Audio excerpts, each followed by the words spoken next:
This is the Tom Barnard Podcast. Listen live weekday mornings, 8 to 9:30, or anytime you like as a podcast on the Tom Barnard app at tombarnardshow.com or wherever you get your podcasts.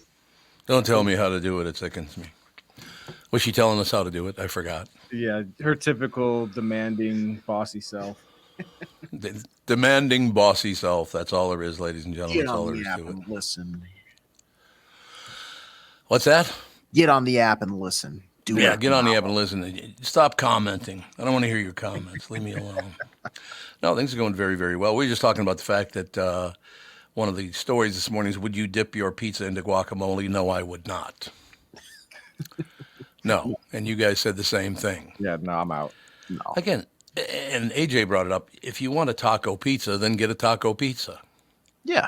And I feel like that's like a once in a blue moon type of thing, because those are always just like, they just dump lettuce on top, and then there's like black olives for whatever reason everywhere, and so it's a debacle.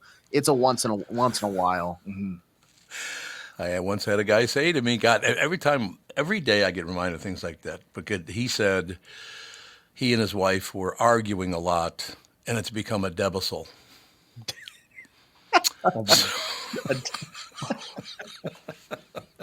My home life has become a debacle. I said, really? Well, it's good that it's not a debacle, so that's good anyway. That's one step prior to debacle. Yeah, debacle just debacle. I can't even understand what he means to say. Like, what are you, a debacle? What? Bicycle debacle? Is that what it is? I have no idea. But you do hear that once. Well, what is that one word mischievous. Everybody says mischievous. It's mischievous. There's no I at the end. There's one in the middle. Yeah, mischievous. A lot of people say that. I don't know why they do, but good for you. You know what? As long as you're communicating, who gives a rat's ass, right? Right. Yeah. It's kind of the way I look at it in any case. But no, I would not dip my pizza into guacamole. I would not order a taco pizza either. I love tacos and I love pizza, but I don't want a taco pizza. No, not everything has to go together. I agree. Just like the people on this show, we don't have to fit in. Yeah, exactly. It's just how things are. And yet we make it work. Right. Well, let me get back to you on that one. Jury's still out. Yeah, the jury's still out. A lot of nice comments, though, so thank you to all of our listeners and the comments you make and all. Not a whole lot of... You guys must hold back the negative things from me, because I don't ever see any negative stuff from either my son, my daughter-in-law, you guys, anybody. He's catching on. There's usually not... I feel like I am also alarmed at the lack of negative pushback. No, but usually it's all good stuff that comes through every once in a while. He's alarmed by the lack of negativity. You worked with me before. That's why you can say that. Right. I still love the fact that those sons of bitches, when they go after you in Minnesota, they go after you big time. No question. Mm-hmm. I have not one, not two, but three black men on my show, and they called me a racist. It's like, what? Yeah. Do you ever listen to the show? Do you know who's on there, you dumb bastards? Right? Right, yeah. It was always very confusing when it was like me, JB, and Philip Wise in studio. Yeah. Yeah, Tom's racist and kind of looking racist, no question. And homophobe, too. First morning show in America to have transgender people on to talk about what it meant to be transgender. That was about 15 years ago. Never got any credit for that one either. No. That's just how people are now. They're cut into their two groups, one's to the left and one's to the right. And if you don't agree with us, we hate your guts and you're going to try to destroy your life and blah, blah. I would like to remind you again, ladies and gentlemen, when you go after someone, you harm not only them, but their family and their families. Why do you want to do something like that? Because you're a loser. You got nothing to lose. That is, by the way, a lesson for you guys to learn as young men in America. The only time somebody comes after you that hard is when they have nothing to lose. That's exactly why they pick the people to do it, because they got nothing to lose, so they don't care. Right. Right? But in any case, I somehow slogged through life and got through that. And I guess it's still all over the internet, but I don't go on the internet, so I don't give a rat's ass. Good for you guys. Right? You know what I'm saying? Absolutely. Mm-hmm. Okay, so we got it straight, though. We like pizza. We like guacamole. We like tacos. But not together. Yeah, maybe not all together. I just, leave pizza alone, leave tacos alone. Right? Yeah, and you were saying, I think last week you were talking to me about how you're not a fan of the sauerkraut on pizzas either, right? Actually, I am, and I didn't even realize it. I went, no, Oh, wait a you minute. do like it? Okay. I didn't think I did, but then I remember the Tom Barnard pizza at, a wonderful pizza place that we all know about, started in St. Paul over there. You know what I'm talking about. But no, they named the pizza after me, and there's sauerkraut on that pizza because now I must tell you, it has to be the right combination because once in a while you put too many, it's like, no, then it went way over the top. A little too much. I hear what you're saying, yeah. Yeah, so a little bit here and there sounds great to me. Yeah, I'm glad you brought that up because I just remember, no, it's when they just dump everything on there that I don't like. You don't need a 1 jar to per pizza ratio. Just, sprinkle it out. Right. Yep. Sprinkle it on there. You're good to go. Everything will be fine. Don't worry about a thing. Right. The top daily decisions we struggle with include what to eat, what to wear, and what to watch. I don't struggle with any of those. Do you guys have a struggle with not this shirt? Oh, come on. Who cares? What to eat can be a hassle sometimes when you're like, yeah, maybe. Do I want to cycle through one of the things I eat all the time, or do I want to try something different? What if I don't like that? Now it's a wasted day. So that can give you a little stressful, but yeah, what to wear, not so much. The people that watch on YouTube, and Tevin, because you see me every weekday, I recycle through about the same 7 different flannels. Right. So, that's not that hard. It's just which one's clean or smells the least offensive. Absolutely. Well, you got a life to live. You live your life. We live our lives. Everything's fine. Don't worry about a thing. Right? Yep. I mean, that's how life should be. We ever going to get back to that, you think?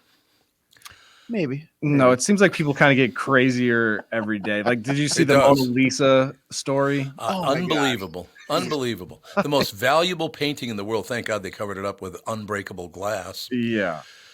The most expensive piece of art on the earth. And they tried to destroy it. And that's the thing.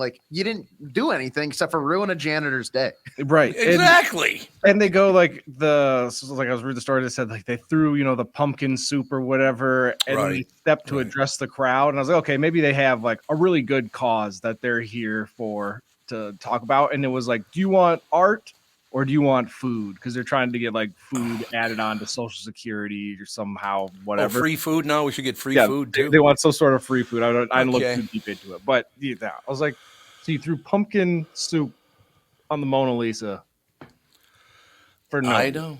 I'm telling you. What's going on?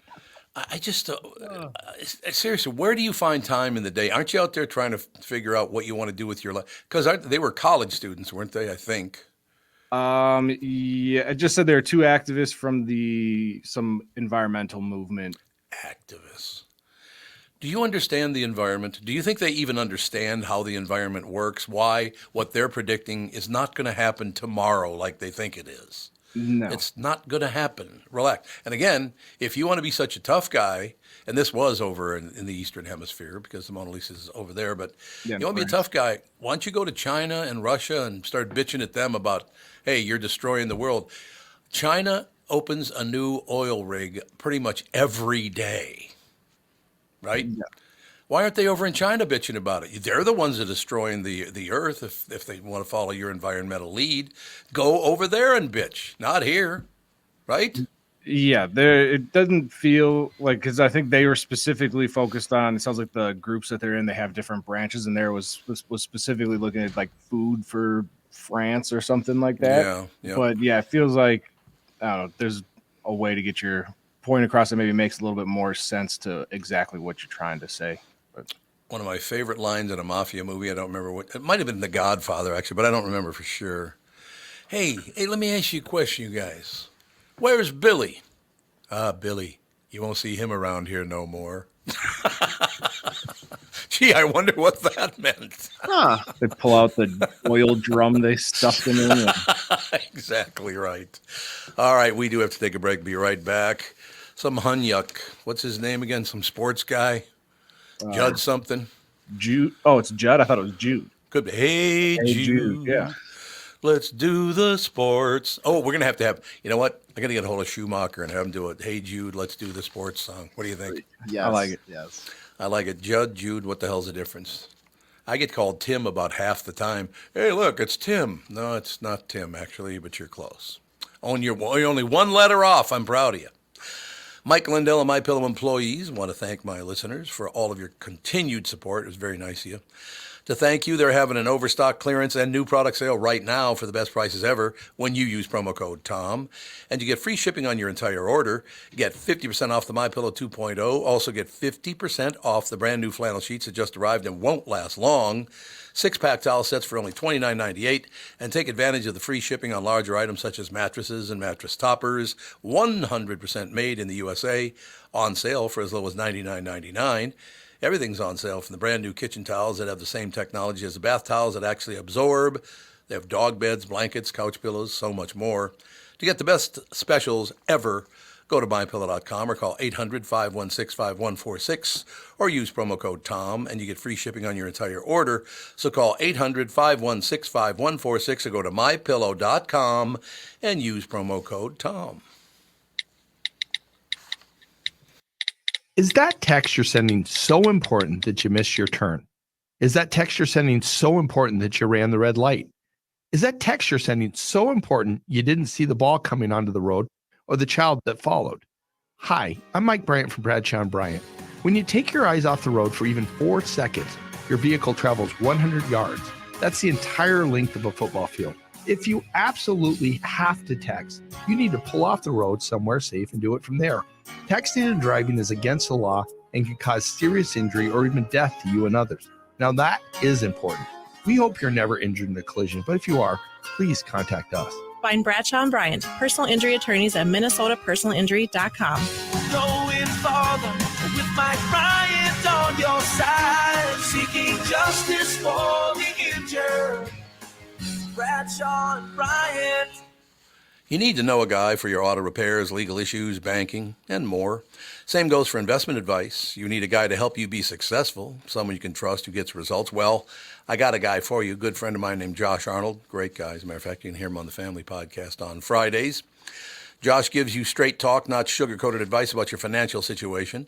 Josh has seen it all when it comes to economic and market conditions, and Josh can make sure that your retirement objectives match your investments. Do yourself a favor. Call Josh now for a no-obligation 48-minute evaluation. You've got nothing to lose, and you'll get a different point of view for your investments. That's a good thing. Call Josh at 952-925-5608. That's 952-925-5608. You'll be glad you did. Investment services offered by Josh Arnold Investment Consultant, LLC, a security and investment advisor. Past performance is no guarantee of future results. All investments involve risk. All comments and opinions are Josh Arnold's and do not constitute investment advice. I'm Tom Barnard, and I'm a paid endorser. You're listening to the Tom Barnard Podcast. We are, ladies and gentlemen. What? Where's Lazy Boy? Oh, there he is, finally. I like your Hey Jude idea. Hey, oh, you heard that? I heard the whole thing. I love. We can barely hear you. How's that, Age? Not much better. Better? He's talking to you, AJ. Yep, I'm working on getting him adjusted here in the background. Yeah, you're a disaster. I'm being silenced. Damn it! You spoke out, and now you're paying the price. Yep, Is that exactly the ticket? Right. Exactly right. Okay, let's run it by you while he's fixing the levels of the mics and all the rest of it. Guacamole on a pizza. What do you think? Oh, I love guacamole and I love pizza, and I've heard some weird things. I've never thought about this one. I don't think so. No, I don't either. But I agree. But I can't definitely say no. But I don't, off the top of my head, no. Yeah, I love guacamole. I love pizza, but not together. And I don't like taco pizza. I like tacos, but I don't like taco pizza. Yeah, I don't hate it, but it's not. It would never be my choice. Indeed. Tacos. No, I'm with you. AJ, you having any luck? Yeah, I've got him maxed out right now, so we should be all set. How's that? Better? That's better. Still a little light though. I don't know, whatever. We'll slog through by shutting up so you can talk. Go ahead and talk, and we'll be quiet. What do you think of that action? Wow, this is quite the pressure cooker for me here now. Well, do you believe that's going to actually happen, though? No, I don't. So that's a good thing. There you go. That's a good thing. But I respond. I thought to respond with it. It's a lot of pressure. Judd, I got to open up with, as you know, I am a sports fan, but overall, number one is definitely baseball. What are we doing to the Minnesota Twins? Is there going to be anybody left on that team?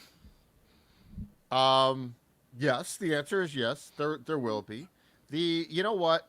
So the Polanco, I think Polanco or Kepler were going to be traded. Now I don't think it has to be both. So Kepler might be back now. But the thing with the Polanco trade last night, Tom, is that I think we always believe that players that you're trading are going to get more.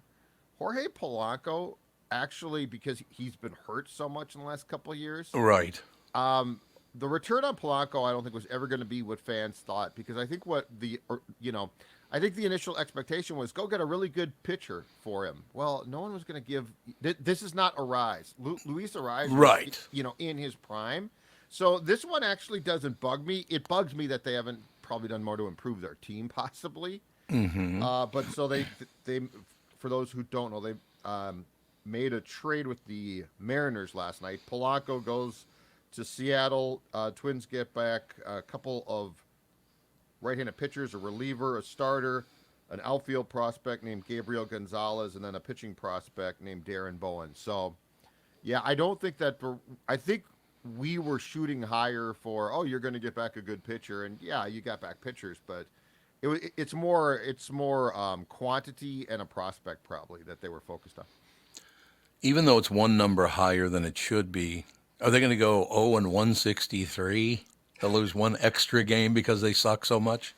No, because I don't think the division is still going to be that good. True. So you're still going to play within your division. What I want to know, what we still don't know, is where are the games going to be? We still don't have a television thing.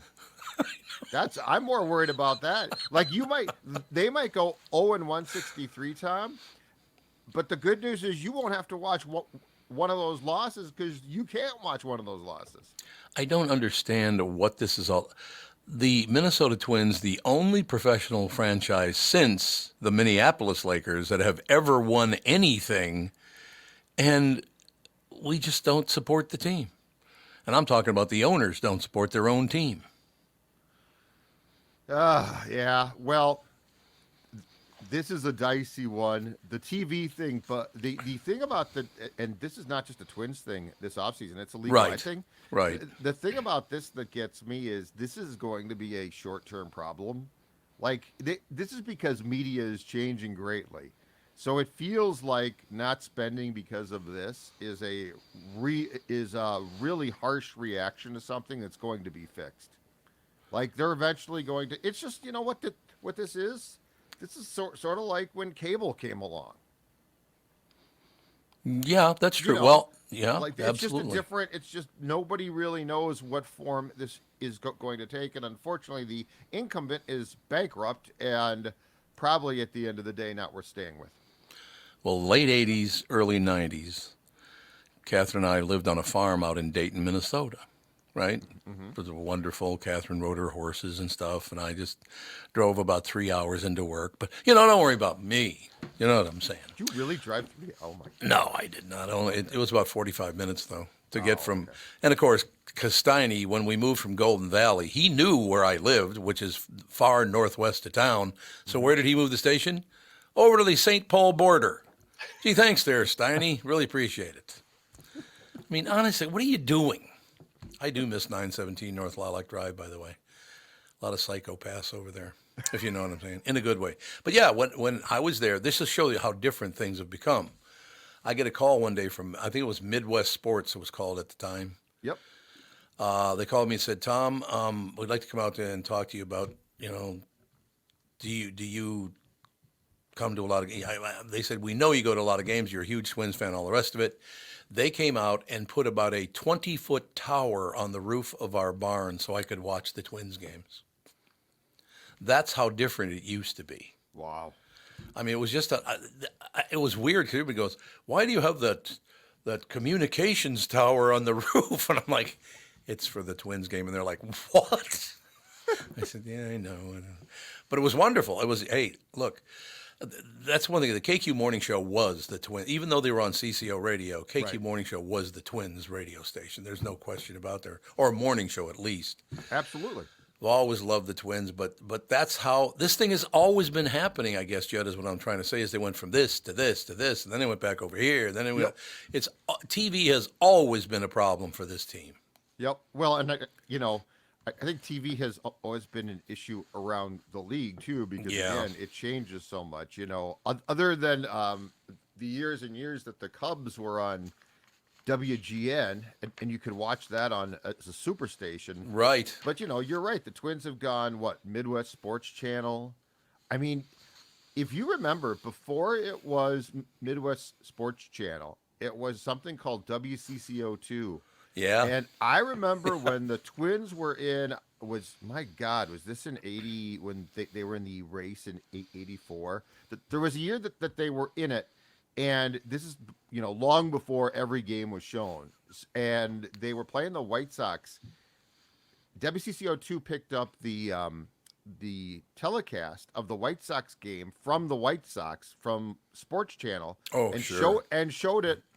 Showed that because we were so desperate to watch it. So you're right. It's always been a hodgepodge of things because it changes so much.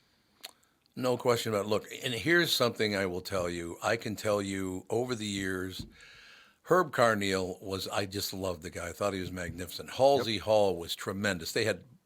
Halsey had the greatest line in the history of Twins broadcasting. It was before AJ and Tevin were even born. But it was a televised game, and Halsey Hall was doing this. The fellows were doing the show, and it was very cold. And this was at the old Metropolitan Stadium, open-air stadium. It was an April game. It was really cold out, but they went to the game anyway. And I will never forget this. I can even hear him say it in my head right now. So this young couple are sitting there, and they got blankets around them because it's so cold. They got blankets, and they're watching the game and all the rest of it. And Halsey Hall, who had this really odd, I can't do an impression, but he had a very odd voice, but he was a phenomenal broadcaster. Sure. He goes, look at that out there. These kids are toughing it out. It's a little chilly out here, but they bought a blanket, and, it's they're nice and warm, and it's just, he kisses her on the strike, and she kisses him on the balls. Oh. And he didn't realize what he had said until after he said it. I will never. He kisses her on the strikes, and she kisses him on the ball. Oh my God! Did Carneal lose it? All the microphones you could hear go click. You could hear them get clicked off. It was so loud. They're laughing so much they even came back. They couldn't stop laughing. Because he didn't. I mean, after he said it, he realized what he had just said, but that's not what he meant at all. God, it was just we got to have television. We have to. Oh yeah, no, they'll have something. Okay. It'll be they're going to get something done. It's the concern long term right now is more about the streaming aspect of things. Yeah, what about that's that? How you get to young fans. That's the problem. Yeah. That's the thing. And if they go back to Bally's, which they aren't obligated to do because the contract is up, part of the thing here with the streaming is that Amazon has come aboard and has bought into what is actually called Diamond Sports Group. But there's some concern about because the first payment's not due for a while, there's some concern about if Amazon is going to take a look-see and say, this isn't so great, we're not going to do this, in which case the streaming would revert to Bally's. And I know you have not tried to tackle this, but the Bally's app is just atrocious. Is it really? They do it. The company's bankrupt, so they're not well staffed. Oh, it's sure. always streaming a game should be as easy as turning on your TV. Right. Mm-hmm. And instead, with Bally's, it's like pulling teeth, and you don't know from game to game if you're going to be able to get it, and it's just a pain in the butt. No, but I got to have my Minnesota Twins on television. That's all there is to it. It has to happen. Yeah, no, I think so. I think you'll be fine. Now, how do they determine who's on the MLB network? Because I would assume they'd be on the MLB network at least a couple of times in April, wouldn't they? I don't know about that. That's a good question. I think it's just done. I think their game of the week or whatever it is. Besides, they do pick up a ton of games from the regional broadcasts. Yep. But as far as their own telecast, it sure seems like it's the Red Sox and Yankees or the East Coast teams a lot. Partially because they're based out there, I'm sure. But I don't think that's going to be too Twins friendly. Do you think it's because Dick Bremer left? They said, "Oh, I'm sorry. If Dick's gone, we're gone. We're shutting it down." Think that's what it is? Oh, no question about it. I always like Dick. You get along well with Dick Bremer? I'm not. I was never a huge fan of. I got along fine with him, but I found his play-by-play not to be a little bit like he was doing a TV game, but it sounded like on radio. It should. Yeah. He did a lot of play-by-play when I would have liked to had the analyst be more the star of the show. I could understand that. Yeah, I do understand that. We got baseball coming up. God, it's almost February. It's February in 2 days. Jesus, you believe that? Yeah, the soft launch for the Twins is Valentine's Day. Unbelievable. Valentine's Day. So basically, we're 16 days away. Yes. 16 days away from baseball, and we don't have a contract. Something has to happen here. That's all there is to it. Tell me about it. I'm with you. I'm just saying. Disappointed as you are. I love watching my Twins. I mean, it's when, again, going back to when I was a kid and the memories that I have, and you guys have different memories. I'm, just as wonderful. But I would walk down the street, let's say walk down 26th Avenue North in North Minneapolis during the Twins game. Everybody's grandpa was sitting on the porch listening to it on WCCO radio. Mm-hmm. I honest to God, every house just about would have the grandma and grandpa sitting out on the porch listening to the Twins, man. It was a wonderful... Jude's knocking on the door again. Talk amongst yourselves. Oh, we got to go to break anyway, so it all works out. Isn't it amazing? He knocks on the door. Well, it's very polite. I was going to say well-mannered. He's very well-mannered, except he should wait to go. Jude, wait till I go to break, okay? He's got the little pause. This is awesome. I can see it. This is great. See what's so wonderful. See, there's proof for you right there that I might, piss some people off, but I'm not an asshole because even a dog likes me. Yeah. Once Jude turns his back, then that's when the red flags. The red flags go up. All right, Judd, we will talk to you tomorrow, Pally. See y'all later. Bye. Looking forward to it. We'll take a break. Be right back in a couple of minutes. Chris Egert up next.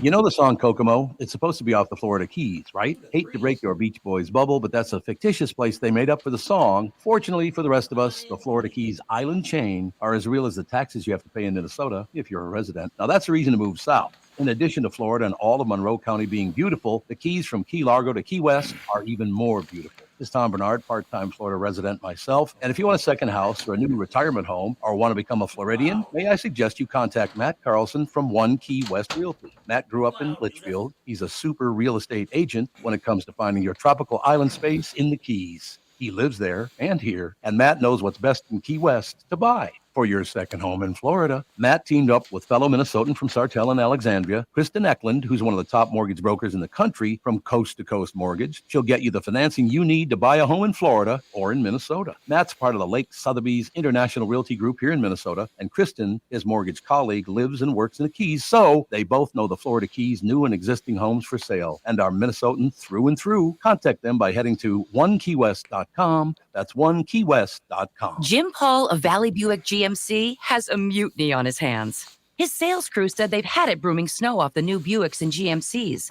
and warm them up, move them to plow, and repark them again. He even overheard them cooking up an alternative plan, a sale. This is crazy. Why don't we just mark them down and sell them? This is getting real old to be out on that lot in this sub-zero weather. That's right. Everyone we sell is one less to broom. I heard we're supposed to get 6 more inches tomorrow. I'm 5'6". How am I supposed to get the snow off the roof of a pickup? I'm Jim Paul, and well, car dealers do have all kinds of crazy sales. This idea probably makes more sense than most. There's plenty of inventory, so okay, crew has decided. So then it's official. The We Don't Want to Broom snow sale is in full force at Valley Buick GMC in Apple Valley and Hastings. Snowy inventory priced real right at valleycardealers.com. Hello, I'm Brad Huckle, President and Chief Lending Officer at North American Banking Company. And I'm Michael Bilski, CEO at North American Banking Company. As a locally owned and operated community bank, we work with many multi-generational businesses. Take Personal Care Dentistry of Roseville, for example. Dr. Walter Hunt, also known as Painless to me, has been a longtime customer of the bank since we opened the bank in 1998. When his son Kyle was ready to join the practice, they wanted to expand quickly. With their additional space and equipment, they now are able to see more patients each day while providing the same level of care and service. Okay, guys, I'll take it from here. If you run a family business or any kind of business for that matter, you should be banking with Brad and Mike over at North American Banking Company. Every time I deal with them or their team, I know I'm working with experienced professional bankers. So why not bank with my banker? North American Banking Company, a better banking experience, member FDIC, equal housing lender. You're listening to the Tom Barnard Podcast. That's that. We spent a lot of money on that musical intro to you. I was going to ask, is that just like some recording of some guy in the back room just doing one of those? I think so. Do we pay for that? No, we just stole it. I'm sure the Hubbards will appreciate me saying that on the show. I'm just kidding. We paid for it just like everything else that happens around Hubbard Broadcasting, right? Absolutely. Ladies and gentlemen, Channel 5's Chris Egert is brought to you by Mr. Money Talk, Josh Arnold. Call Josh today for your free 48-minute evaluation, 952-925-5608. So as far as the news is concerned, what's the latest? Well, Tom, a cardboard box is causing all kinds of problems in the city of Minneapolis right now. What? A cardboard box. What's wrong with it? Piece of cardboard that was sliding down a hill over the weekend has become a center for another big controversy involving the police department and this Minneapolis community and yada, yada, yada. You know what I'm talking about? No. So there was this thing at Powderhorn Park this weekend, and it was supposed to be a sledding race where people would build their like homemade sort of thingamajobbies to go down the hill. Well, there's no snow, but they still held it on like plywood, and somebody created and sent a cardboard sled / float of the Minneapolis 3rd Police Precinct on fire. Oh, I did see that. Yep. Mm-hmm. So that was this weekend, and that is continuing to turn into a bigger thing, which was one of our top stories this morning. So a lot of protesting going on in Minnesota, is there? Well, the police chief's pissed about it because he thinks it's disrespectful. And, you know, the guy who created the piece of cardboard is standing by it. And he basically is saying the 3rd precinct had what was coming to it. And, you know, I just kind of more proof. I don't think we're ever going to ever sort of move past what happened with George Floyd. And let me go back 1 second. What do you mean the 3rd precinct deserved it? How did they deserve it? I said that's what the artist said. I understand that. But how do you get from one guy does something, so everybody who wears the same uniform he does is the devil? Yeah. How do you get there? The guy basically is paraphrasing that, saying that, you know, the 3rd precinct was a sign of oppression and, you know, all kinds of stuff. So it had what was coming to it. No, you know what oppression is? Oppression is when one person from either party does not like someone because they're not with the same party and does everything they can to just shun them. That is a form of oppression, much, much more than this is. I just thought the very same people who love to use words like oppression are the oppressors. It makes no sense to me. And I was paraphrasing. That person may not have used that exact word. Then you should be condemned to hell. I'm sparing you, playing you the whole interview. Thank you. No, but I would have never guessed in a million years that a cardboard box was going to ignite such controversy. Well, Chris, when you said cardboard box, I thought you were going to be referring to the triple homicide in Coon Rapids, right? Where they disguise themselves as, which is also delivery drivers. Yeah, cardboard box. Yep, trying to figure out what happened in Coon Rapids. There are 3 people who were found dead last week on Friday, I believe it was. And some of the information that they're working on is that there were people went inside the house dressed as UPS delivery drivers. Right. That sounds like the motive and how everything went down is still very unclear right now. But that was a bit of information that came out yesterday in that case too. So cardboard boxes are everywhere in the news today. Who knew? Yeah, I was seeing, I think it was on Yahoo, they were reporting that it was like they obviously tried to rob them of money, but that all three of them were shot in the head at point blank range. Jesus. And they were like, their kids were in the back room when they saw them on like the Ring camera systems and stuff like that. And there were 2 kids in there. They were not hurt. Mm. I don't know how old they were. And just because they weren't hurt, obviously they're not ever going to be the same given what all went down in there. So, what else? City of Minneapolis is talking about the red light camera in place. They say it's to keep people safe.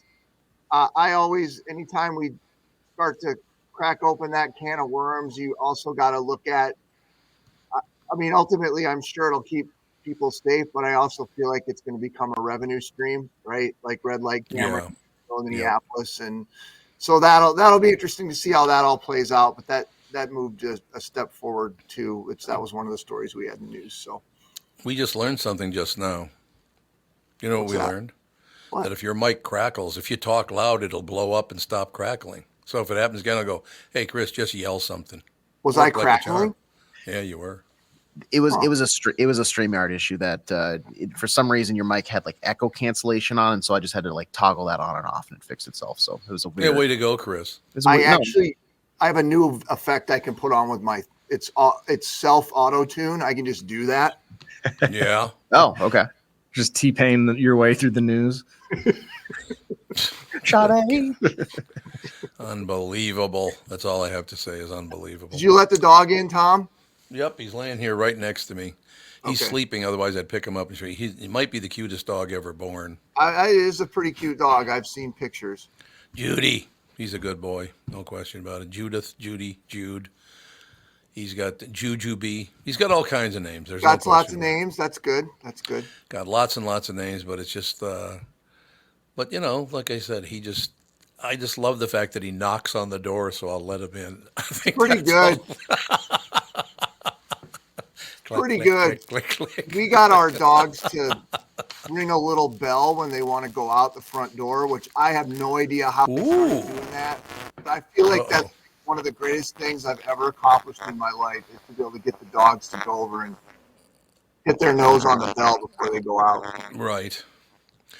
That makes sense. So what else is in the news? Anything good? There's going to be a very big announcement that's going to come later on today. I mean, huge. Are you quitting? Find me a job that requires me not waking up at 2 o'clock in the morning, and I'm open to options.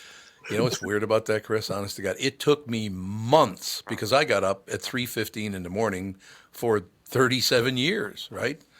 It took months to get down. Now I can actually sleep until 6 o'clock in the morning. That's pretty good, though. It is. It took a long time to get. It's going to take you a long time to adjust to that wake-up time.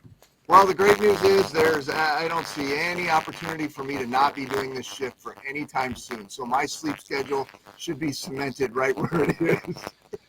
So, like, who's the lead anchor at Channel 5? It doesn't matter. It doesn't matter. No, I just want to know because I could talk to him. No. I meant to tell you about the snowplow contest because I know you want to know that later today. Nice try. Later today, more finalists. The finalists are going to be announced for this year's MnDOT Name a Snowplow contest, and everybody in the world except for me seems all excited about the stinking names of the snowplows. So that's going to come out later today.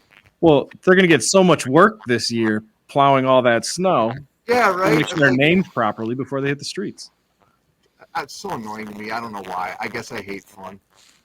You hate what? I hate fun. Fun. You hate fun. The whole naming of the snowplows, I'm like, come on, do something else with your time. I know, because it isn't always like snow gorilla. What? Well, it's like, come up with another, let's come up with another Taylor Swift joke. There you have it. Are they ever going to shut up, those two, do you think? Or are we going to have to hear from them for the rest of our lives? Because apparently there's some controversy going on now. What's the controversy from the game? Well, I don't know if there's I guess she either got caught on camera saying something. So there was one little controversy. Everything they do is. And then they kissed. I don't know what she said, but then they kissed on the field in front of everybody. I saw that. Yeah, everybody's all. Get a room, you two. Right. Exactly. All right, you pill. We'll talk to you tomorrow. I'll have the names of the snowplow winners when I come tomorrow, so you guys can look forward to that. Bated breath, baby. It's going to be huge. All right, talk to you later. Bye. Bye. Ladies and gentlemen, Channel 5's Chris Egert is brought to you by Mr. Money Talk Josh Arnold. Call Josh today for your free 48-minute evaluation at 952-925-5608. That's got to be on their end, huh? Yeah, absolutely. That is on their end. Because I did everything here, toggling stuff for like what I can control. And I just texted one of the engineers at Hubbard, and sounds like they're going to take a look at it because that's going to impact a lot of Channel 5 stuff throughout the day. Is it ever? I'll tell you.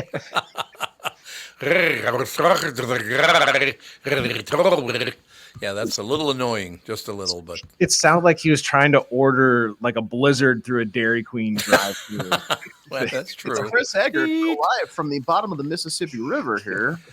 You know, you guys probably not old enough to remember this, but when that talk, when you pulled up and ordered through instead of just talking to the person, you talked into a microphone. Yeah.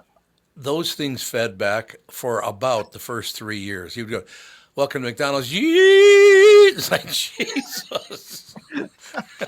That sounds really good, man. Yeah, they got it all fixed now. It sounds wonderful now, but I mean, at first it was just really, really annoying. No question about that. So now that old Fuzzy's gone, should we just call him Old Fuzzy from now on? I think so, yeah. I like that, yeah. I got to run these because we got a very special guest coming up in just a couple of minutes here. But if you use these phrases, you may have low emotional intelligence. You mean like everybody else on the planet now? I would say emotional intelligence at this point is the lowest it's ever been, maybe since the Civil War. I might not know the definition of emotional intelligence. Can you elaborate on what that is? Knowing when to shut up is a good start. Okay, yeah, I have no idea then. I don't know what you're talking about. Would you say kind of like being the ability to read the room? Yeah, well, that might be part of it. Yeah. Here's the story right here, as a matter of fact. Emotional intelligence is defined as the ability to perceive and evaluate feelings accurately in ourselves and others. So part of that would be, like Catherine, she's amazing. She can tell what I'm doing just by the way I'm acting. So that's kind of what they're talking about here. Because if somebody told me something and they didn't do it, she can always tell. If I'm working on something for the show and it's not going right, I get a little flustered, she can tell. And I don't even have to really even be talking to her. I could just be on the phone with somebody else, and she can read that. She reads me like a book anyway. There's no doubt about it. It's not fair. Let me just put it that way. Is that a good way to put it? Yeah, and that's probably a good thing to have, because then I'm sure there's moments where she's like, I can tell he's getting frustrated before he's maybe even realizing he's about to get frustrated. There's no question about it. That's exactly what happens. No question. I'm not changing. This is who I am. People that have low emotional intelligence are stuck in their ways and refuse to evolve. Instead, try, I want to be open to feedback, even when it's hard to hear. See, once again, I wish we could return to that, because right now, the world has gotten so political that nobody's even listening to one another anymore. We have got to change that, because it's very, very dangerous. Don't you think? Yeah, and people, like you're saying, where I always hate that, where how they mentioned the, well, it's always been like this, so this is how it's always going to be, or I've always done it this way, or they don't take any type of feedback.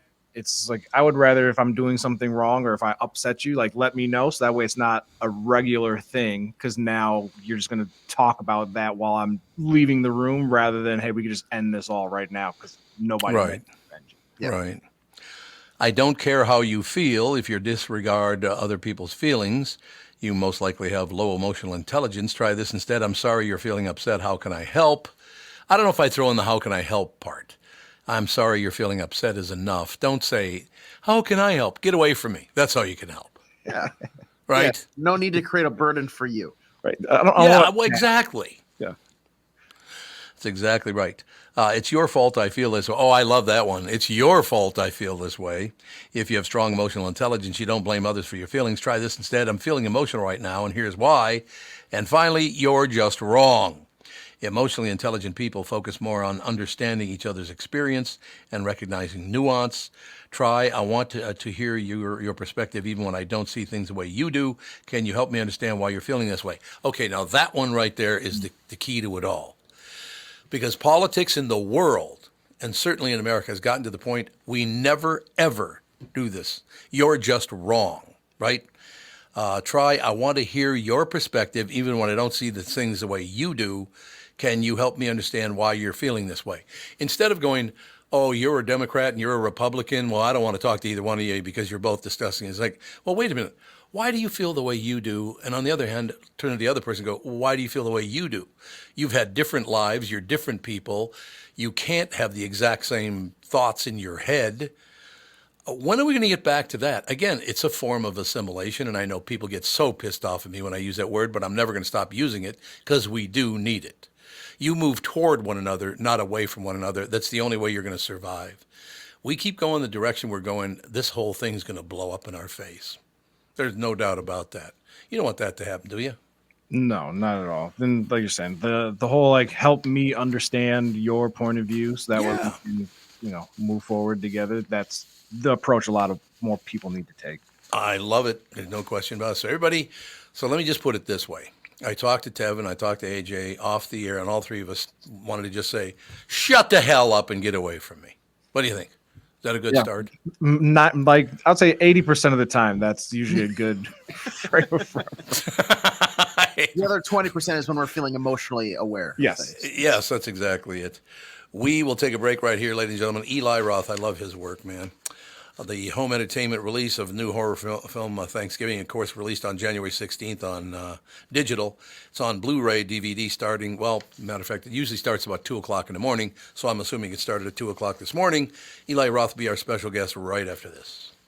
Tom here, and I want to discuss a partnership that has been wonderful in my life, Zero Res Carpet Care. Very good friends of mine. Nothing is better to someone with a family than having a completely clean home. Your carpet is the biggest filter in your house. If you want to talk about pet dander or foot traffic, dirt from the outside, they all eventually reside in your carpet. So, Zero Res Carpet Care. Listen, around the holidays, you need to contact ZeroResMinnesota.com or call 952-ZEROREZ. That's 952-ZERO-RES. They clean your home with their electrolyzed pH-elevated water that doesn't use chemicals or soaps that smell like a janitor's closet like other cleaning services. How about a Tom Barnard deal? Well, here it is. Get 3 rooms, zero resified, starting at $129, and don't forget your air ducts. Mention me, and they'll discount your air vents by $75 too. This is for the entire month, so call them right now, 952-0-RES, backward or forwarded, spells the same, or book online, ZeroResMinnesota.com. If it's available, ask for them to come to your place in the Tom Barnard named service truck.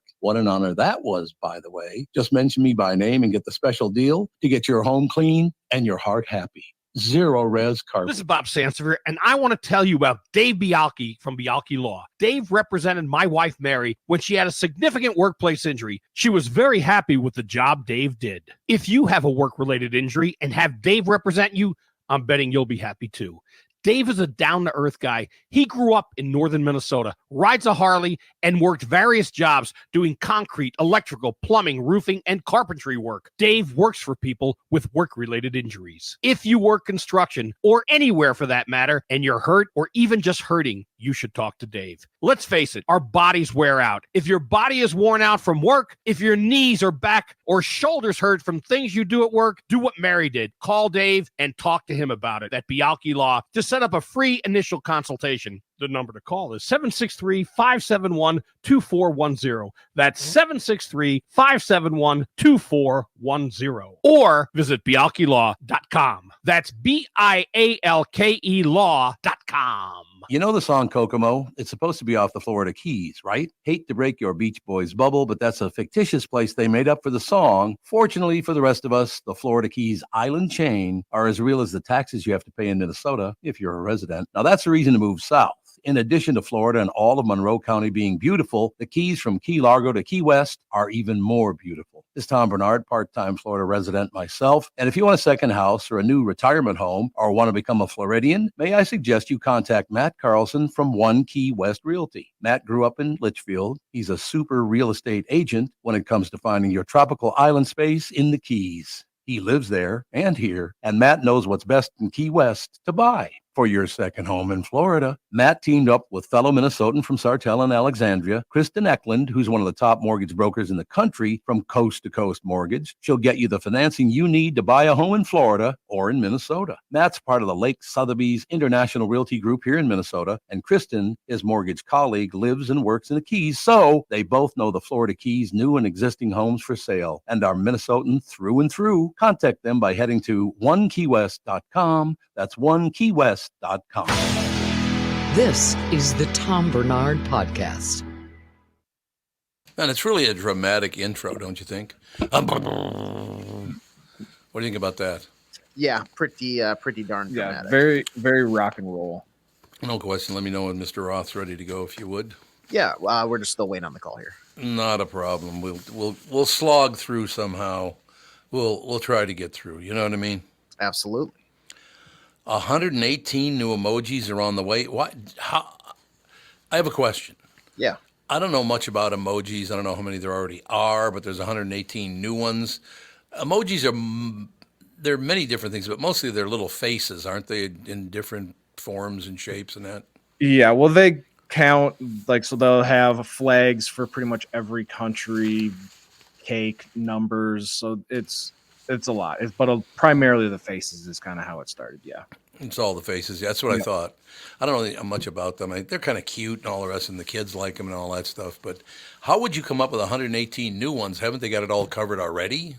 Yeah, you would think so. And then a lot of times when they say they're coming out with new emojis, you'd never really know. You can't tell the difference between a lot of them. Or a lot of times let's say they add, like they went through and added the ability to put your different skin color on an emoji.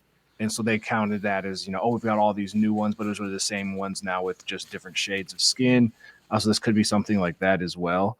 But for the most part, I don't know, looks like they got a mushroom, a lime wedge, a little phoenix bird that's on fire, shaking your head yes and no. So I guess kind of cool. I got to go back just a little bit because basically, and I'm not trying to be a smart ass here, but if they're aiming to please people with skin color and emojis, all the original yellow ones, are they supposed to be Asian? Because they're, some people that they have like a yellow so not tint. like the circle smiley face. They have like actual people like running or walking, and you can use change. Oh, that's what it is. Okay. Yeah. Mr. Roth ready to go? He is. What do you think about that intro, pal? Mr. Roth. You like that? I like it. I would say, my father's a doctor. So if you said Dr. Roth, I think it was my dad. But Mr. Roth, I will take. It's great. You'll take Mr. Roth. Thank you. I'll take what I can get at this point. So Mr. Roth is good for me. I understand that 100%. You're talking to a guy who loves your genre, no question about that. I have a question for you, though, and it'll be brief because I don't want to take up all your time. In my family, my lovely wife, Catherine, and I have a son, and 2 years later we had a daughter. My daughter and I love the genre, but my wife and my son can't watch it. I don't know if it's too scary or how does that happen when a family? I mean, to me, well, first of all, Eli, I should probably tell you, I had a very traumatic childhood. Is that one of the situations where you turn to movies like that trying to understand the tragedies of life? Is that part of it? Well, I've talked about this with my father, who's a psychoanalyst, and it's some people deal with it that way. I mean, we don't look at fairy tales. Look at Grimm's fairy tales. They've been around for hundreds of years. Kids being baked in ovens, and they're like eaten by witches and stuff. They're really horrific themes, but it somehow addresses the way children process the world and these like strange things that kind of, why do people die? Why do people live? Things that we can't really understand as a kid or even as adults.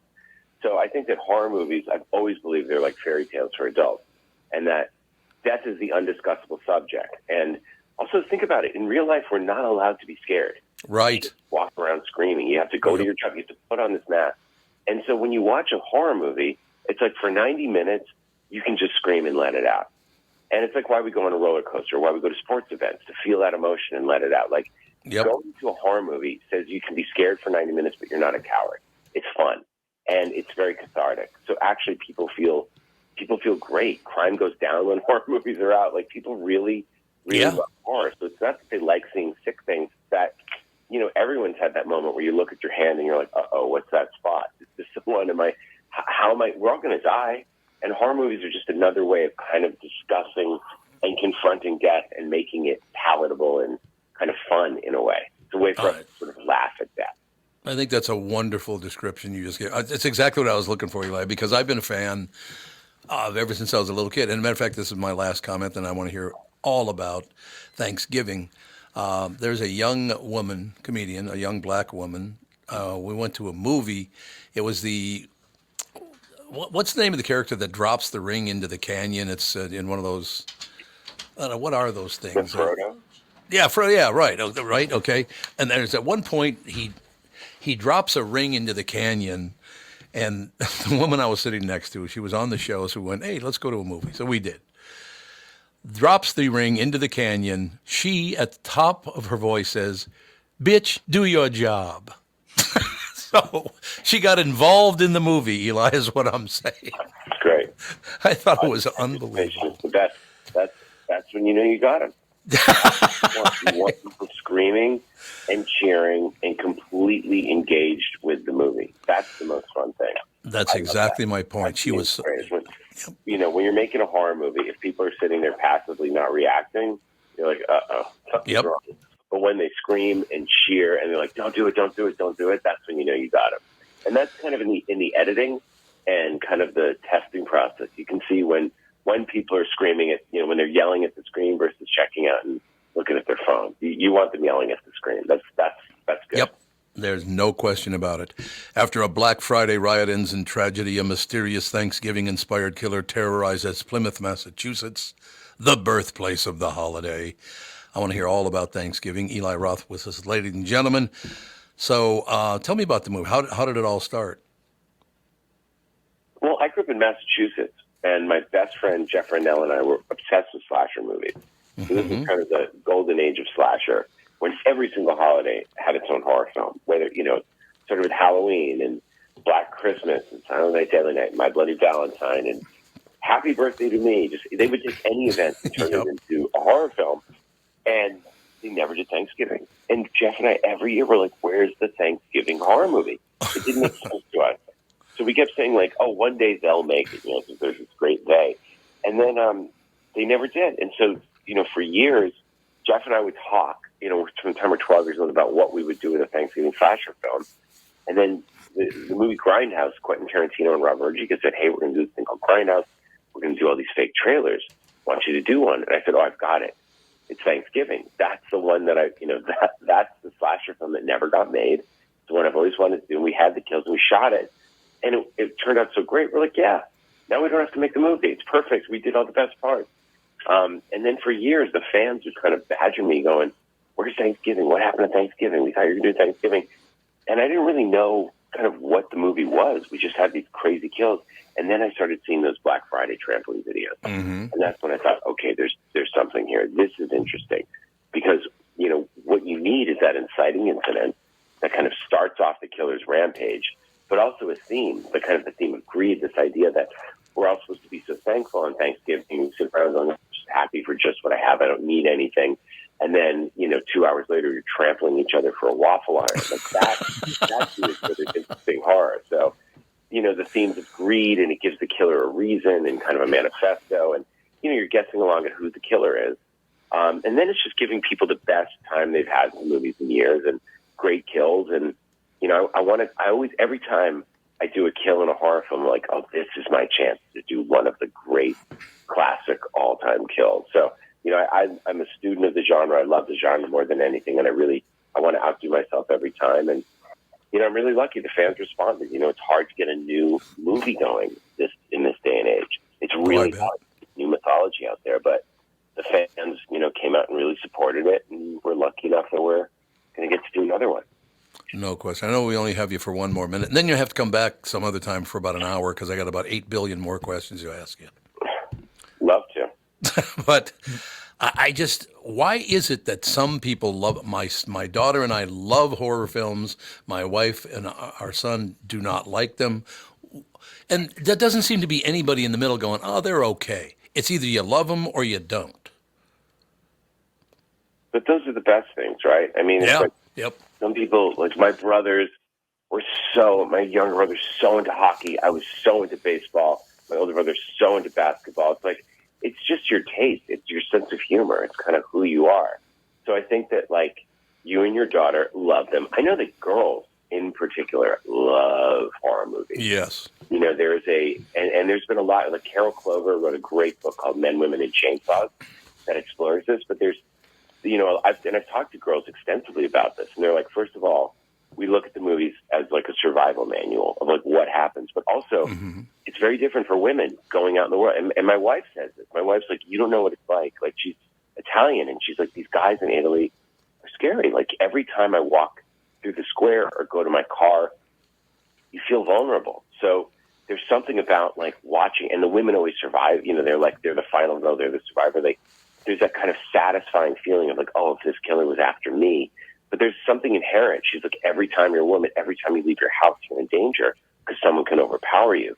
I was like, that's really interesting. So there's something there about why, and other people just like them because they're fun, and that's their sense of humor. So people kind of are attracted to horror for different reasons, but really it's this feeling of like, we all have fears and we need to let them out them somehow. And scary stories are just a healthy way to discuss an unpleasant subject. I will close with this. I've been a fan of yours for a long, long time. I've loved your stuff, but I'm kind of angry because I'm looking at your picture and you still look like you're about 21 years old. It's not fair. I mean, it's you know, I got to tell you, you know, all the witchery and the witchcraft sorcery and drinking the blood, it works. People must get like drink. There's something to it. No. I've always like been obsessive. Look, I was like, I never like did drugs or drank or smoked, but it was like, if there's one thing I'm gonna be obsessive about, it's skincare. Shout out to Marianne Kehoe. I think like that's sort of where I channel my neuroses is in skincare. It's really weird. It's hard to explain, but thank you. That's all any director wants to hear. It is like, not like, oh, your movie was great, it really scares, blah, blah, blah. It's like, hey, you still look good. I'm like, all right, thanks. That's a good way, man. Eli, please do come back very soon. Love talking to you. Trumps everything. All right, great talking to you too. Thanks a lot. Eli Roth, ladies and gentlemen, Thanksgiving.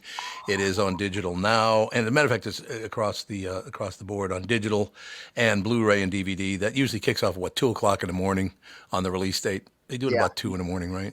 Yeah, I think they count technically, like early in the morning / late at night the day before. Yeah, so it should be available everywhere at this point. I really have loved his work. Do you think that part of it is you're just trying to deal with the way the world handles you and you handle the world, and some people don't need that and other people do? Yeah, I think so. And because you get the greatest scary movies have at least one character where you're like, I would survive longer than them because they're a complete idiot. And so it's very easy to put yourself a lot of times into those situations. And we all kind of, at times do like to be scared as well in, you know, a world where maybe you don't have to experience that on a day-to-day level. Yeah, and I think he does that perfectly in Hostel. That's like one of my... Oh, yeah. It's such an... Like, it makes you feel uneasy watching it, but like, to your point, Tim, it's like, come on, you are in a foreign country. You don't know anybody. Let's be a little more reserved about who we're talking to and who we're like partying with. You never know what's going to happen. And yeah, it's just like his work is incredible. No question about it. And I'm not kidding. He looks like he's about 25 years old, for Christ's sake. It's not fair. Yeah. You know what I mean? He jokes about, you know, you sacrifice a goat or drink the blood or whatever. And it's like, sounds like a plot to one of his horror movies. But yes, it's just skincare. We'll take a break, be right back. Matt Carlson will join us. Matt and Kristyn both can be with us. Matt, do you know? Yeah, it looks like they're both actually waiting, ready to go. All right, sounds good. We'll be right back in a couple minutes right after this. Hey, it's a new year. Why not treat yourself to a new gun from K&L Surplus and Ammo? I personally know Jim, the owner, and I'm not making that up. He's a great guy. First of all, I don't do commercials for people I don't like. So there you go. But Jim's a great guy. He's been in the firearms business for over 15 years and knows how to set you up with the perfect firearm for your needs. K&L offers one of the widest selection of firearms in the region, including Beretta shotguns, Antica rifles. High school trap teams are starting to form now, and K&L has a great selection of SKB shotguns. K&L has Tika and SKB both in right and left-hand models. K&L also has a broad range of ammunition, including both American and European calibers.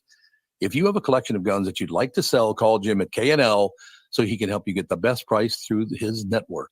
K&L Surplus and Ammo is on Lake Drive in Lino Lakes and open Tuesday through Saturday. You can also visit them online, www.klgunstore.com.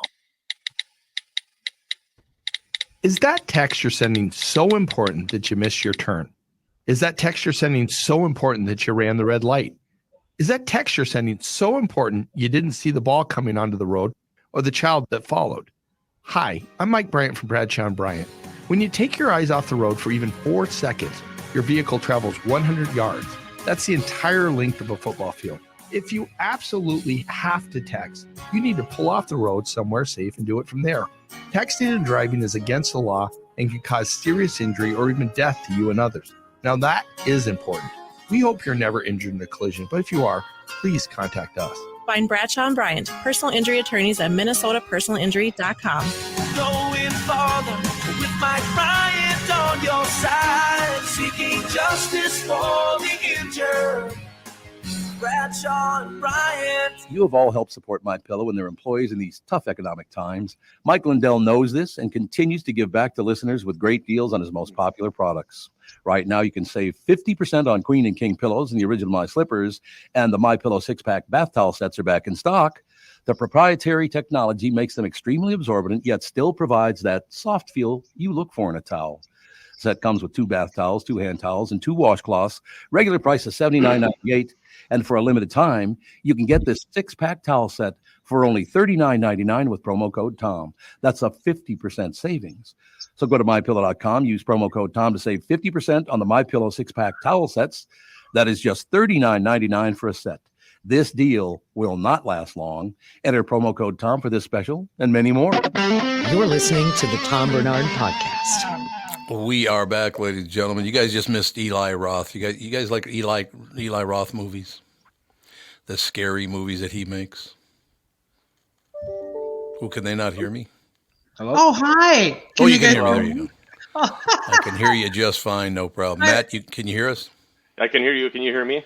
Yep. Sounds great. I didn't know who you were talking to. I'm just talking to the world. I've been a big fan of Eli Roth for a long time. Makes scary movies, and some people like them, some people don't. I asked my wife, why don't you like horror movies? And she said, being married to you is enough of one, so I don't need the movies too.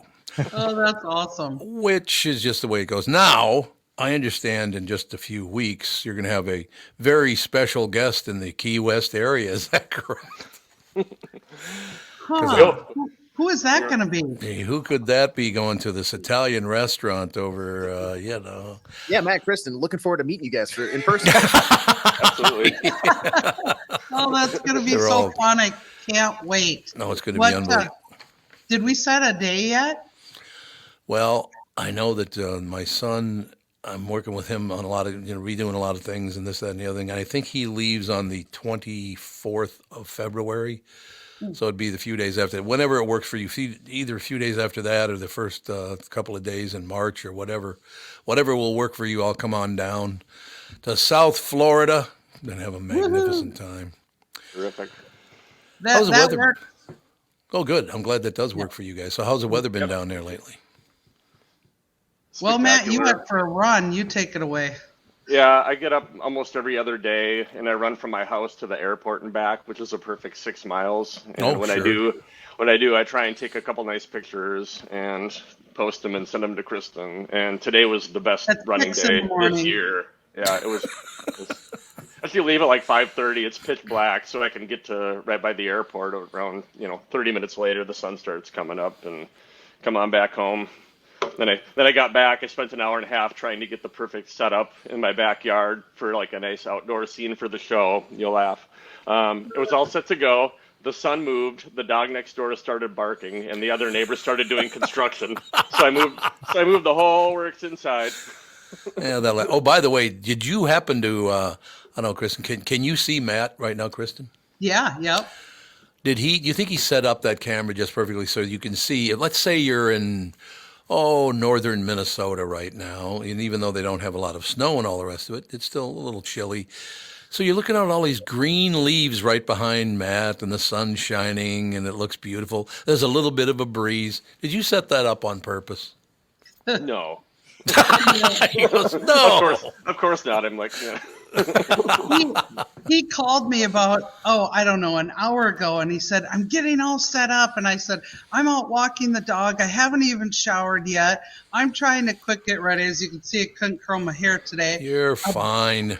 It was so hot in the house that I opened up the window to get some fresh air, and a bird flew in because we have all these birds over by our pool, and they sit on the wire. So I spent 20 minutes trying to get the bird out of the house, freaking out. So that's how my morning's gone. And Matt, just looking, he went for a little run, setting up an hour early and looking all pretty.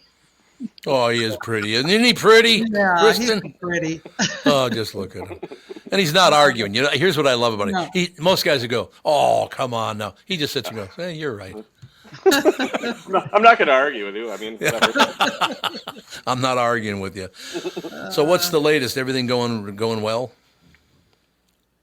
Yeah, it's do you want me to go, Matt? It's our busy season right now, so it's been extremely busy and trying to, the hardest part about living in paradise, like I said, Matt sells paradise, I finance paradise. Mm-hmm. And the hardest part is trying to juggle when people come in to visit, and then we have, chamber events and trying to do our jobs and stuff too. I mean, it's during our busy season, we're 24/7. We're hands-on, because it's you're just trying to juggle everything. So it's my favorite time. We're busy until about April or May, and that's when Minnesota kicks in. So all my Minnesota customers.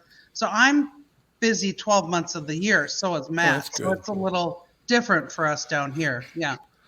And I want to phrase. Do you have something to say, Matt? I didn't want to jump in front of you. Oh, no, I just kind of, to go along with what Kristyn said, it's kind of perfect for both of us because, I spend most of my time down here during the really busy months and then, much more time, of course, in the summer up in Minneapolis. We get the best. Question about that. And I'm not going to get too far down the line in this whole situation, but I did have somebody that has listened to the spots, and they said, Tom, is Key West really as great as you guys say it is? I say, yeah, absolutely. There's no question about it. But the one thing he wanted me to ask you guys, I'll give you an example because I do a lot of traveling. I move around a lot, whether it's out of Minneapolis or it's out of South Florida or wherever I happen to be. And I'll just go with South Florida. A lot of places, and I'm not even talking about Palm Beach Island because you can forget about that. It's unless you got 50 million, you ain't getting a house on Palm Beach Island. That's just how it is. But I have seen, and they have seen, prices just skyrocket.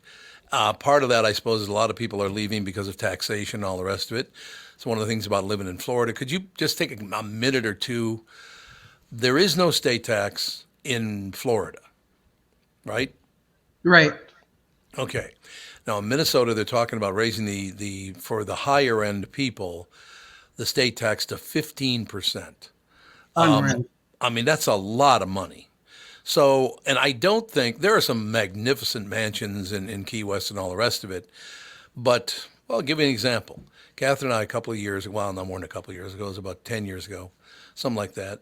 We're looking at some houses in the Florida area, to come down in the winter and spend a little time, vacation with the kids and all that. And the houses we looked at 10 years ago were in the, anywhere from 700,000 to like $1.2 million, something like that. Even there, those houses are now $4 or $5 million, and the ones that were $4 or $5 million are closer to $15, $20 million. That hasn't hit Key West yet, has it? But it's going to eventually. What I'm saying is now would be a good time to buy a house in Key West because it's only going to get more expensive, don't you think? I think it will. In the last couple of months, though, we've seen kind of an interesting trend. I pay a lot of attention to absorption rate or month supply of inventory. Yeah. So if you've got like 6 months supply of inventory, it's pretty balanced between buyers and sellers.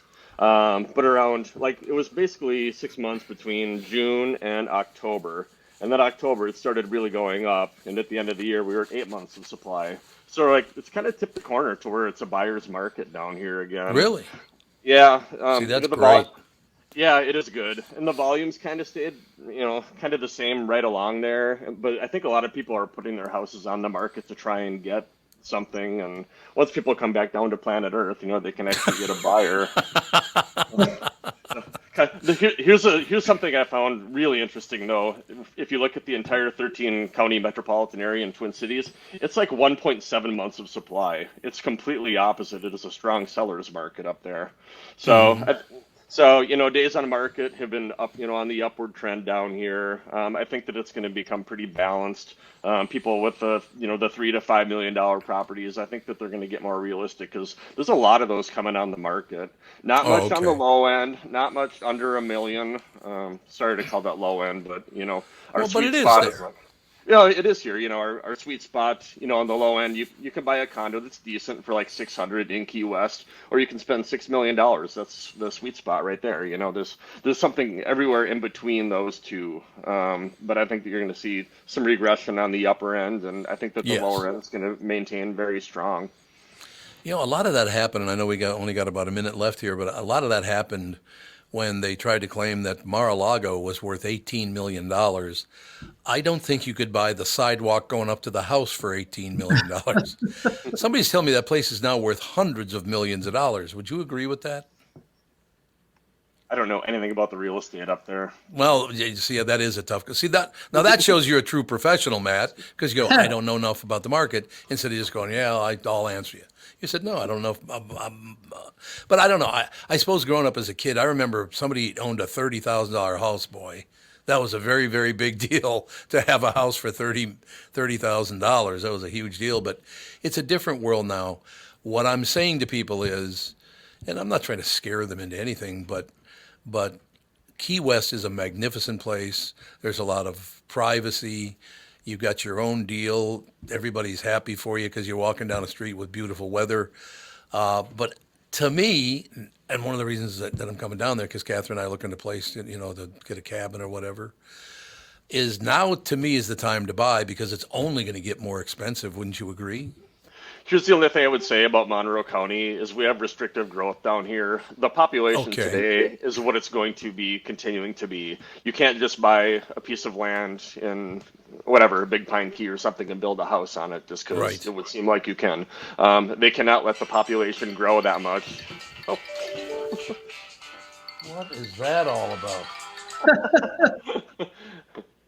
Where's 866? Is that a sell me something area code? Yeah, I think so. Yep. I'm gonna have to leave that out of the room from now on. That was loud. Anyway, sorry. What were you saying, man? So we have like a finite number of properties, basically. It's never going to be a Miami Beach, and it's nothing against Miami Beach, but we can't build high rises down here and 400 unit high rises. What you see is what it's going to be, unless of course, we always worry about a storm. But it's just a finite amount. It's completely different than the rest of Florida, in my view. And again, that's the reason you should live there, because it's never going to be overcrowded. It's never going to be a nut. There's no bad side to Key West. The whole island is beautiful. Yeah, correct? We don't have crime. We don't have, it's just like when Matt sent me that picture this morning, we've been down here 7 years and we still take in all the beauty and can't believe we live here. It's just, you wake up and pinch yourself. So if you want that kind of lifestyle, call Matt, call me. Matt sells, I finance, and we'll get you down here. Sounds good to me. I will see you guys in about 3 weeks, and you should come back on the show again before I come down in 3 weeks. But yeah, if you can make it again next week, a week after, whatever, that'd be great. All right. Yeah, that's great. I fly to Minnesota next week, so we'll get a abrupt. All right, I'll see you in a few weeks. Thanks a lot. All right. Bye, guys. Sounds good. Bye, everybody. Thanks, Kristyn. Thanks, Matt. We'll take a break. Be right back. And you know who's coming up next. Kristyn Burtt right after this. Jim Paul of Valley Buick GMC has a mutiny on his hands. His sales crew said they've had it brooming snow off the new Buicks and GMCs, then warm them up, move them to plow, and repark them again. He even overheard them cooking up an alternative plan. A sale. This is crazy. Why don't we just mark them down and sell them? This is getting real old to be out on that lot in this sub-zero weather. That's right. Everyone we sell is one less to broom. I heard we're supposed to get 6 more inches tomorrow. I'm 5'6". How am I supposed to get the snow off the roof of a pickup? I'm Jim Paul, and car dealers do have all kinds of crazy sales. This idea probably makes more sense than most. There's plenty of inventory, so okay, the crew has decided. Yeah, now we're talking. So then it's official. The We Don't Want to Broom snow sale is in full force at Valley Buick GMC in Apple Valley and Hastings. Snowy inventory priced real right at valleycardealers.com. Why should your business bank with North American Banking Company? Here's Landon and Gavin Miller of D&B Plating. I've always been impressed with their speed of answers to our questions, and that has allowed us to expand and capitalize on opportunities in the market. North American Banking Company has never made us feel like a number. They've always treated us as a partner. For more information about North American Banking Company, go to nabanco.com or stop by any one of their Twin Cities locations. Member FDIC, equal housing lender. The Tom Barnard Show is proud to have partners like North American Banking Company, Bradshaw and Bryant, and attorney and advertiser Dave Bielke. I've been advertising on Tom Barnard shows for years. I like Tom, not just because he's a good guy, but because the ads I run on his show bring me new clients that are hurt at work and need legal help. Tommy B works for me. If you'd like to find out more about growing your business with the Tom Barnard Show, go to tombernardshow.com, keyword partner. You're listening to the Tom Barnard Podcast. And that's why I don't like some political people. Oh, wait a minute. I tried to fool you, but it didn't work. There's no that phone that was we were on the air just now and the phone started ringing. My phone started ringing. Apparently, it's sagging after calling Catherine about insurance. Why would they call my number to talk to Catherine? That sounds like a scam. Yeah, does kind of, doesn't it? Yeah, and 866 is an 800 number, isn't it? Isn't it toll free? Yes. Yeah. Yep. That's a problem, isn't it? Robocalls are definitely a problem. I don't answer my phone ever. I just don't. I let it roll right to voicemail. It's not, you don't get my number, you don't get my name, you just get that like robot voicemail. I don't blame you, no question about it. But I got to continue again. We watched another episode of Griselda. That is one hell of a show, man. Woo! Finally listening to me. Oh, finally, after 85 years, I'm listening to Kristyn Burtt and What to Watch. I've always listened to you. Sometimes you do. Sometimes. What do you mean sometimes? Sometimes it takes 4 months or like 6 months. Well, you know, I'm a busy man. I got a lot. I got a You lot watch of things. TV every single night. You do. Catherine and I do least for an at least episode. an hour and a half. Yeah, Yeah. about an hour and a half to 2 hours every night. I try not to watch a single screen after like 3 p.m. because I'm on it all day with work. So Yeah, that's true. That makes total sense. In our case, it's just a way to really wind down, going to bedtime. So we don't watch, watch like a slasher films or things like that. I read a Watch book it, because Yeah. they're telling Yep. everyone, get away from your screens now and read a book. That's it. But I'm 'Cause not- nobody's sleeping. Okay, so if we get to get away from my screens, I wouldn't be on this show right now because you're on the screen. And then tonight, when I'm going to go to bed, I'm going to sit and read a book and not talk to my wife. No, I want to talk to my wife during the show. You talk to your wife during. You're like my mother, who's like, "Who do you think the murderer is?" As Oh, they're yeah. saying Oh, the yeah. murderer is, and then you totally missed it and have to go back and rewind. Right. And you're like, I don't know. I'm watching this for the first time as well. My mom talks with the whole thing. I'm like, I can't hear the show if you're constantly talking. It's your mother. Who cares, right? She gets to talk and forget the movie. Don't even worry Talks about it. nonstop. It's fine. Well, is she from Massachusetts as well? She's from Lowell, Mass. Lowell, Mass. Okay, so there you go. I love Massachusetts. No question about it. That's all I have to say.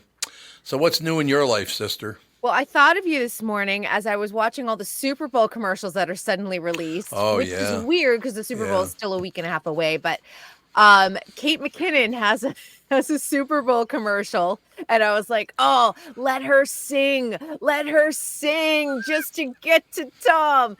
But no, she is talking with Mayo Cat for Hellman's mayonnaise. Oh my God, I'll never forget it. The world's ending because they elected a Republican. It's horrible. Like, what a loser. Well, instead, I watched the whole commercial. I hate mayonnaise, by the way, and I do too. Can't even stand it. look at it. And she Yep. takes. I was like, while watching it, she takes the spoon into the Hellman's jar and a huge heaping teaspoon and puts it in her mouth. No, can't do it. I mean, I could put a little on, but these people to put like an inch on, like, ugh. I can't even eat any of it. I don't want it. It's No, I gross. don't either. I ask half the time, I'm like, is there mayo in this? There better not be mayo. And I have to be like, I have an allergy. And then they're like, oh my gosh, well, this has eggs in it. And I'm like, no, it's just mayo. It's a mayo allergy. It's a mayo allergy.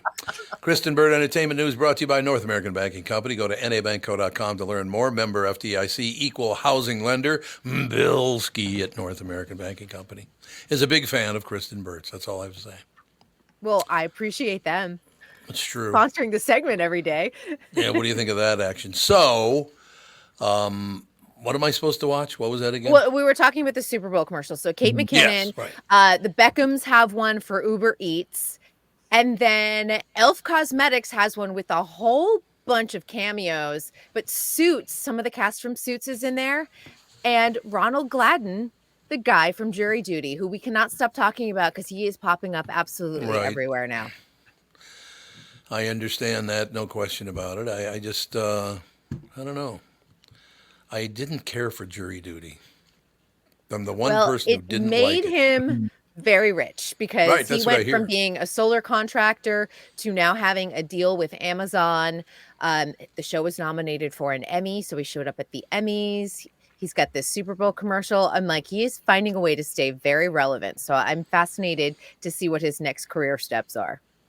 You know, it fascinates me, too. You talk about commercials now, and they're all done by big movie stars and all the rest of it.